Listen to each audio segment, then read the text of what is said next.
Hi, welcome everybody, it's Oni. Welcome to What If Deku Met Loona from Hell of a Boss Part 1. You guys want Part 2? You know the vibes. Make sure to hit the like button, subscribe. Let's get to 60 likes for the next part. And I promise this time. The last video of Muzan managed to get up to 50, so Part 2 of that's going to be coming soon than what you will expect. I won't keep you here for long. I do hope you all enjoy this video. Bakugo, don't bully her, Izuku said, rushing in. But what are you gonna do, you quirkless nerd? You can't do anything. You don't even have a quirk, Bakugo said, infuriated. Yeah, but doesn't mean I can't help her, Izuku said, as Bakugo threw an explosion at her, with Izuku jumping in front of it, as he took the front of the blast. If you bully her, then I will stand up to you, Izuku said, quivering. You not see her, Izuku. She looks like a villain. Especially that her father looks like a devil, he said. So, that's just quirk discrimination, Izuku said. That's not quirk discrimination. That's just called being look like a villain, Bakugo said, throwing another explosion and beating up Izuku. Fast forward after the fight. Hey, are you okay? She said. Ow, Izuku said. I should be fine, but that hurt, that one, Izuku said. You really didn't have to do that for me. I could have handled it on my own, the girl said as her tail wagged behind her. Yeah, but that's what heroes are meant to do. They're meant to protect the weak and defenseless, Izuku said. Yeah, but I'm not defenseless. I can easily beat him up, she said. Then why didn't you? Izuku said, having a little chuckle. As she said, she puffed her cheeks out. As Izuku. Well, what's your name? Izuku said. Well, my name's Luna. What's yours? My name is Izuku Midoriya, as he said before. It's very nice to meet you. Do you need help with your wounds? Luna said, as she pointed to Izuku's bruised and beaten arms. I should be okay, Izuku said, as he just took his t-shirt off and wrapped his arms in them. I need to figure out a way to hide this from my mom, though. She probably will kill Bakugo this time, Izuku said, as he was about to walk off until... Hey, Luna, sweetie, are you alright? As Blitz walked over to Izuku, seeing his broken arm, and, well, not broken per se, as he was thinking that he did something or tried to do something to his little Luna, as he grabbed him by his neck. You little shit, what'd you do to my girl? He said. Father, don't. He was the one who saved me, Luna said, as Blitzo let go of his neck, ready to kill him without a second thought. Wait, he saved you, a human? Blitzo said.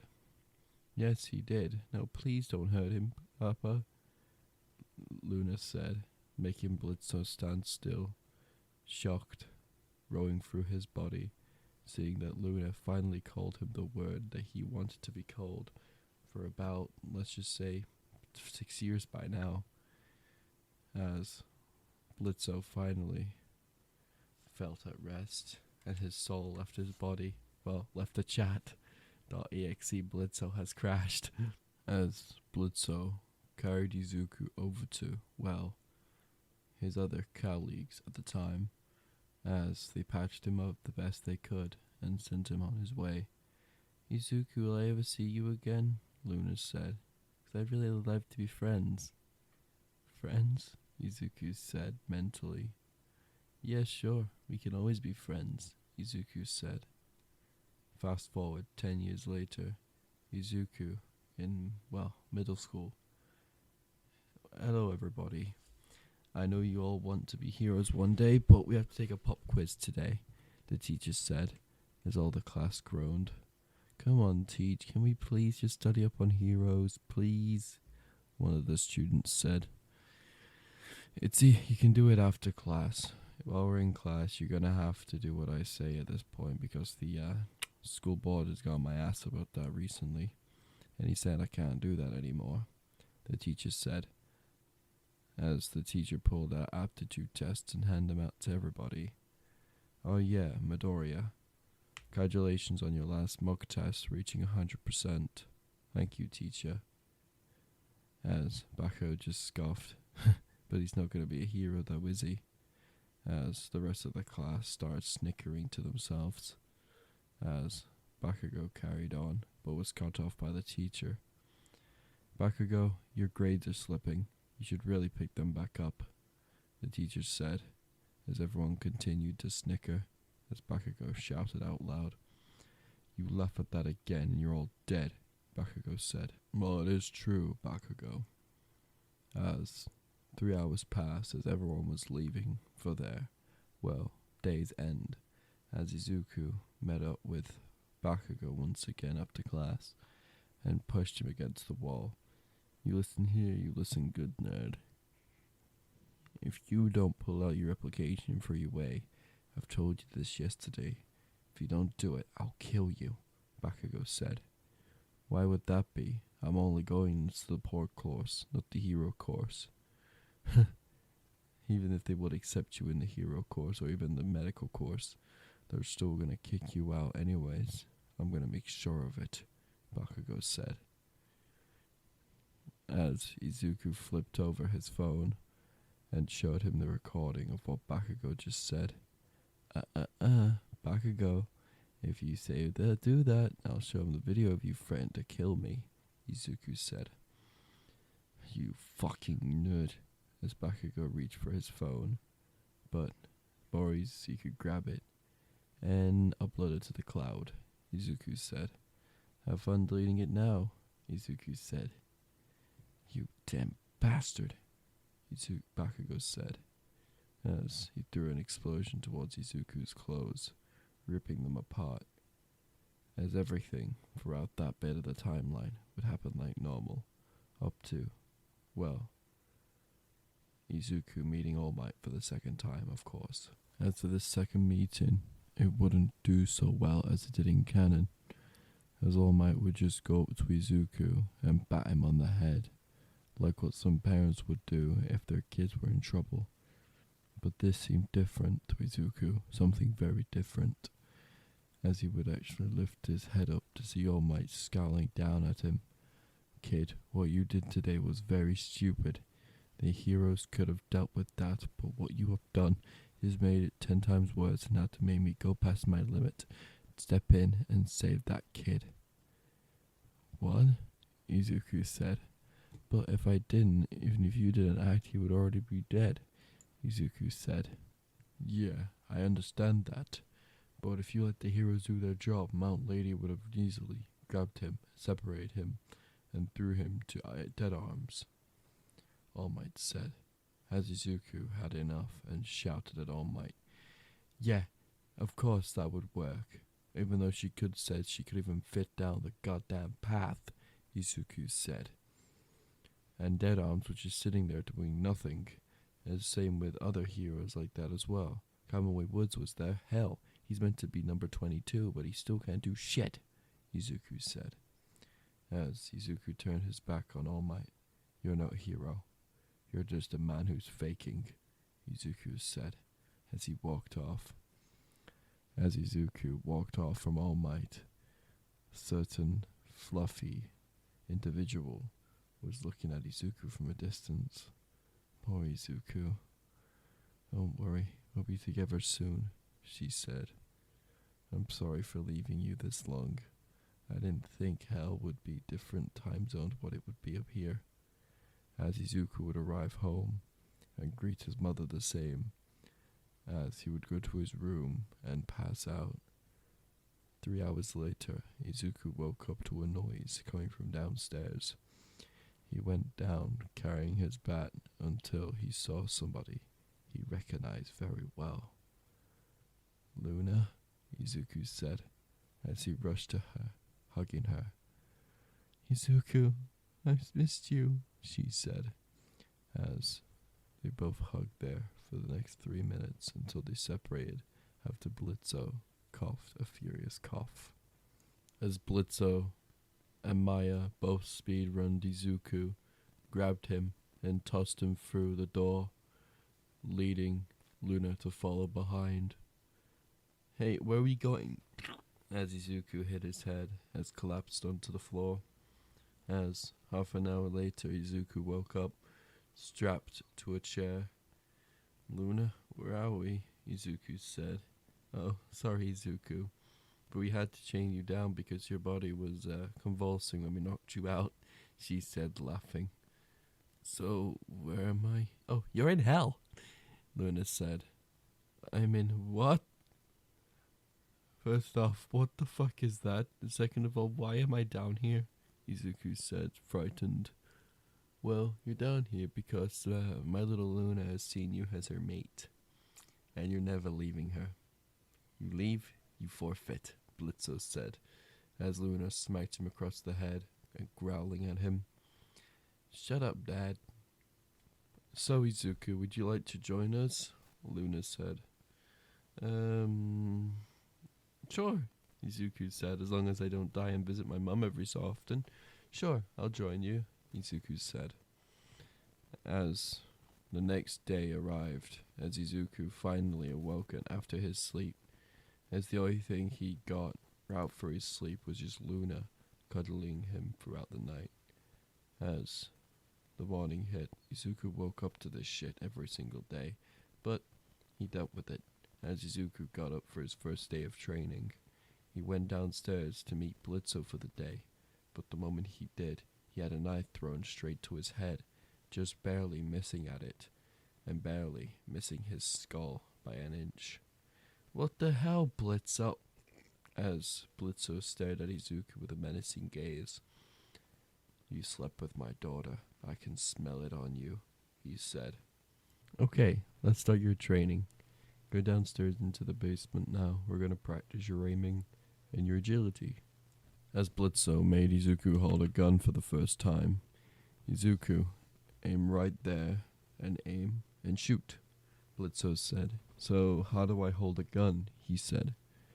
"Like this," as he held it like a Romanian gangster, as he pulled the trigger.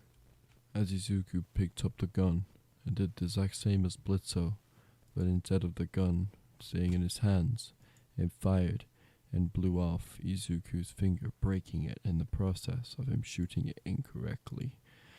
As the moment Izuku recovered from shock, he felt the pain of his finger broken as Blitzo came up to him and used a slight bit of magic to heal his finger completely. As 2 hours passed, Izuku finally got used to it, but when Izuku ended his, training gun session, he managed to get the understanding of how guns are fired and all sorts like that. As Luna, on the other hand, she was beyond that of pissed, because she felt and smelt blood on her mate, as she went over and sniffed him once more to double check. She was pissed, and I mean pissed, like for the point that she generally wants to kill her own father, just because she hurt her mate.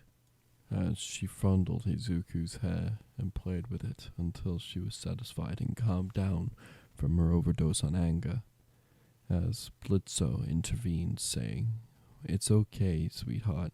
I healed this finger up to back to full health, but that doesn't mean you can do what you did," she said. "Yeah, but, it's okay. Izuku under my care. He will not get hurt no matter what. And if he does, I'll heal him back to full health. It really doesn't matter. Even if he breaks a leg, arm, torso, whatever, he'll be fine as long as he's with me," he said. As Luna calmed down, but she still had anger at the back of her head, thinking about killing her father, so Izuku and her can live in the underworld in peace. But Izuku brought up the next hour. "Excuse me, Luna, am I okay to go back to the human world to meet my mother again?" Izuku said. "Actually, Dad," Luna said, "can we bring Izuku's mother down to hell?" she said. "Sure, honey. Let's go get it now, Blitzo said, as the door got knocked down. Blitzo! A person said. Oh, hi, Ezzy, he said, as she came over to him, strangling Blitzo until he was purple in the face. And who is that? Izuku said. Oh, hi there. My name is Stolas, this little imp's little bride-to-be, he said. Huh? Imp? Why'd you call him an imp? Izuku said. That's because that's what I am. I'm an imp. Basically a lower-end demon. So, an imp's a lower-end demon and Stolas is a high demon, I'm guessing? Bingo, Stolas said, as Izuku got the rundown of all the rest of the history, with the imps and all sorts of other things like that, as hours went by, until Blitzo finally got the idea of what job he was going to get. Remember the one from episode 2 where he went to kill a human in the human world? The one where he had to kill an entire family? Yeah, that didn't go so well. As Izuku was tied up along with Blitzo and Luna, rage took over as her yandere tendencies leaked off, as she leaped off the cage and strangled one of the guards, pushing to death. As the kids tried to fight back, Luna carved their skull open, leaving them dead. And almost 6 feet under, you would say. As they all arrived back, as Izuku sat down with Luna, as Luna played with his hair again, until Stolas came in and told Izuku, "Come on, Izuku, we're going back home," Stolas said. As Stolas opened the book, as he opened it to Izuku's apartment, as Izuku leaped through to get his mother's things, pack them and go, as the explaining, has arrived here. As Izuku sat down Inko until Inko saw Blitzo, she screamed, got her handbag, and smashed him over the head, knocking him slightly unconscious. As Izuku would explain everything to his mother to the slightest detail about him being trained to be an assassin, Inko would disagree, but with Blitzo explaining him to her that he'll be paid handsomely for his work, she sort of agreed, leading Izuku down the line of becoming an assassin at the age of 16. Once Izuku managed to settle everything in, they managed to at least pick up almost of Inko's stuff and send her down to the underworld along with Izuku. As Izuku settled everything that his mother brought in, Inko looked out of the window as she was mortified and petrified to see all of the stuff that hell would bring her when she died. So, Blitzo, am I right? What happens when humans die here? Last human that died here, I think he got incarnated. But who knows? I died here and I became an imp, Blitzo said. So, what about Luna? Oh, she was born here. She was born as a rabid wolf. At least I think that's what it's called. But, ayo, what are you gonna do about it? Oh yeah, what is my son's relationship with Luna? Inko said. Oh, they're boyfriend and girlfriend, Blitzo said. Wait, what? That's be it today, guys. Hope you all enjoyed. Make sure to hit the like button down below for part 2, and I see you all later. Goodbye, everybody.